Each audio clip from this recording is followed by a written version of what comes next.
Primeiro, irmão, eu admiro demais a tua consistência, o teu propósito muito claro, um cara especialista em pessoas, um estudioso nato da Bíblia, sabe? É um teólogo que consegue trazer ensinamentos de um jeito didático para a gente usar nas convivências do dia a dia.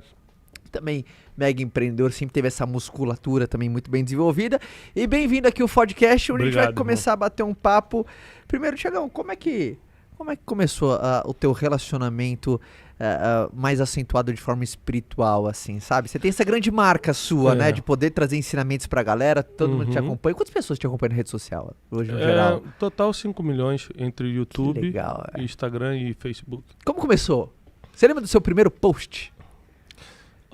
Eu não lembro do meu primeiro post, não. Eu lembro das primeiras curtidas, assim. 2017, minhas redes sociais começaram a acontecer, então tem 3 anos só. Eu lembro a primeira vez que deu, 1000 curtidas numa foto, né? Eu liguei pra Janine, minha esposa, e falei, olha, tem uma foto aqui que deu 1000 curtidas. Ela falou, mas por quê? Aconteceu alguma coisa? Falei, não, fui num evento e... Eu lembro, assim, a única coisa que me marcou foi isso. Eu não tinha tantos seguidores na época, mas eu subi uma foto num evento que eu fiz em BH, estava começando. E eu também nunca fui intencional. Assim, é lógico que agora a gente está sendo intencional em relação às redes sociais, mas tudo foi acontecendo bem organicamente. Você abriu rede social para acompanhar os amigos ali, aquela coisa mais informal? Nenhuma rede social minha eu abri intencionalmente para crescer. Eu abri o Instagram, todo mundo tem, vou acompanhar e tal. E depois eu fui entendendo o poder que a internet tinha para comunicar. Você já era escritor? Meu primeiro livro eu comecei a escrever em 2014. Bacana. Que eu escrevi por conta própria, praticamente. Um amigo meu, Navarro, me ajudou a publicar o primeiro livro, patrocinou para eu lançar o primeiro livro independente, né? E o primeiro por editora foi em 2017, o 12 Dias para Atualizar Sua Vida. Você tem 4 hoje? Tenho 7. 7, cara. Eu só li 4 seu, cara. Tenho 4 dos seus. Mando todos. Tem... Você vê um jeito indireto de falar, cadê meu livro, né? Cadê meus livros? Te mando tudo. Hoje mais de 500 mil de cópias vendidas, né, irmão? Respect, hein? Respect. E aí você começou enfim... Você lembra o primeiro vídeo seu que quando você postou, você uau, cara, a mensagem tá chegando longe, cara? Lembro. Foi um vídeo sobre empatia.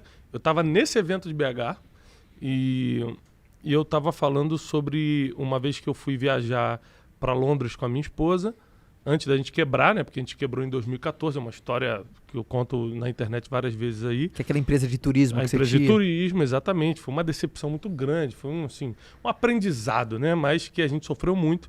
A gente, como trabalhava com turismo, a gente viajava muito. Eu estava embarcando para Londres e eu conto a história de uma cafeteria que eu parei no aeroporto. Pedi um café, a moça demorou muito a atender. Eu comecei a ficar chateado. Em final de contas, a gente ia pagar R$14 cada café, que era o café do aeroporto, né? Quando ela veio trazer, ela de muita má vontade jogou o café. E aí, R$3 escorreu assim pelo canto. Só fiquei com R$11. Eu quero os 14 inteiros aqui. E ela começou assim, a destratar muita gente. E a minha esposa, que é muito tranquila, a Janine, ela ficou vermelha, ficou com raiva, falou assim, não, eu vou lá tirar satisfação. Eu falei, não, peraí, vamos nos colocar no lugar dela. A gente está aqui viajando para os nossos sonhos, com a nossa malinha. Ela está ali desde 5 horas da manhã atrás daquele balcão, vendo as pessoas passarem para viver as suas realizações, cada um voando para um destino lindo. E a gente não sabe se ela está ali deixando o filho doente em casa, se apanhou do marido no outro dia. A gente não sabe qual o problema que ela está, para ela estar nos tratando assim. Então eu levantei, fui lá, apertei a mão dela, agradeci. Na época que podia apertar a mão, foi antes da pandemia, né? Agradeci por ela ter servido a gente. Ela estranhou, ela tentou tirar a mão assim de mim e falou assim, por quê? Obrigado. Eu falei, obrigado. Eu falei, porque mesmo num dia tão difícil, você ainda assim foi lá servir a gente. Ela começou a chorar. E realmente ela estava passando um problema muito grande em casa. Uau. Então, em 3 minutos eu contei essa história e esse foi o primeiro vídeo que viralizou. E foi uma coisa assim muito divina, porque foi uma época que o Facebook entregava muito. Então, esse vídeo foi o primeiro que viralizou. Teve 22 milhões de visualizações no YouTube, no Facebook. 22 milhões de visualizações? 22 milhões. E como é que eu sou esse contato, essa proximidade tão fera com Deus assim que você tem, cara? Eu sou de uma família, sou a 3ª geração de uma família de teólogos, de pessoas que estudam a Bíblia. Meu pai e meu avô, ambos, eram fuzileiros navais, oficiais da Marinha. Caramba, não sabia. Mas também eram grandes estudiosos assim, da Bíblia, pastores evangélicos, né? E quando eu nasci nesse meio, eu tive muitas experiências nisso, mas preferi seguir o caminho do empreendedorismo. Sempre. Quando eu quebrei em 2014, aí eu tive uma decepção muito grande com a fé. Porque eu falei assim, cara, se Deus existisse, eu não estaria passando pelo que eu estou fazendo. Nunca fiz mal a ninguém, nunca roubei, nunca fiz tudo que a Bíblia diz e estou nessa situação. E ali foi um dos maiores aprendizados. Eu comecei a ler a Bíblia para desmentir a Bíblia. Eu falei assim, eu vou desmentir a Bíblia. Caramba, cara. E ali eu fiquei 9 meses quebrado dentro de casa, sem poder sair, emocionalmente arrebentado, financeiramente comendo só miojo todo dia. Foram 9 meses literalmente comendo miojo.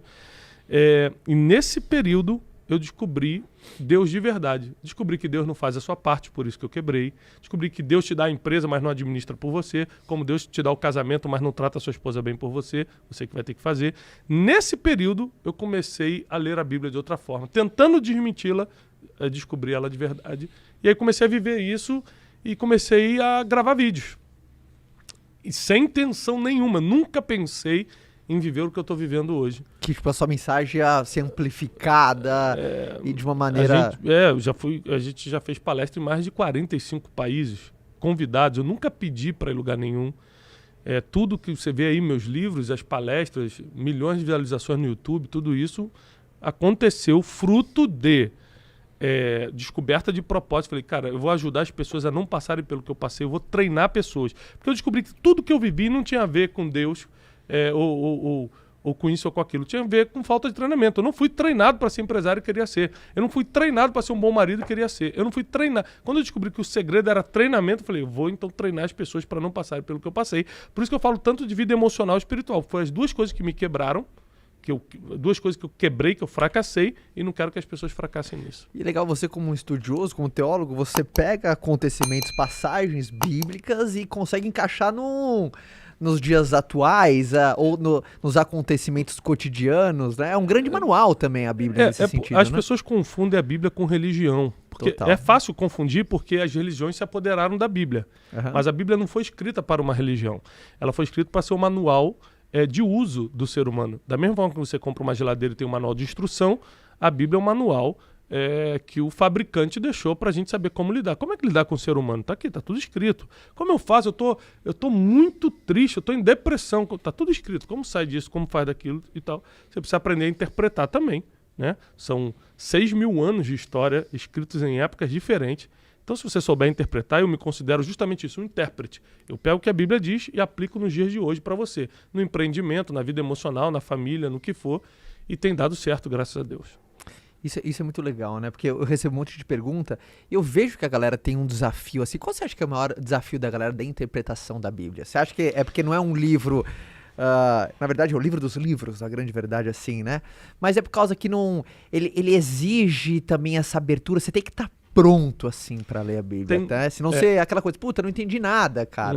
Você tem que estar nessa...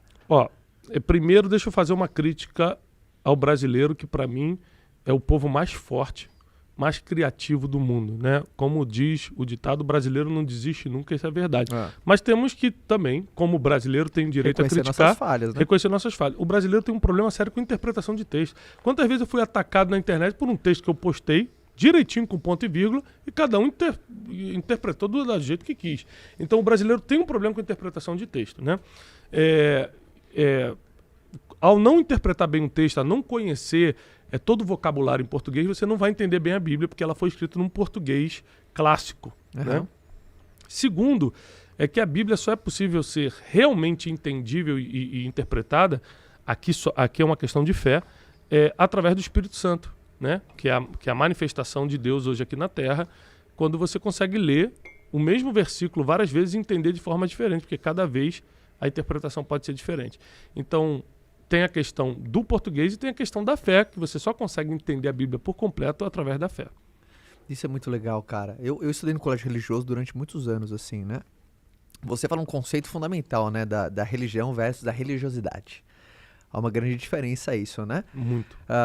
Um tá completamente ligada a essa conexão a algo maior do que você, outra coisa tá a prática, costumes e coisas nesse sentido, né? Basicamente, a religião é algo que foi... Ambos foram criados pelo homem, Deus não criou a religião. Os homens criaram a religião no sentido de se religar a Deus. E a religiosidade são as regras humanas para você se encaixar num grupo religioso.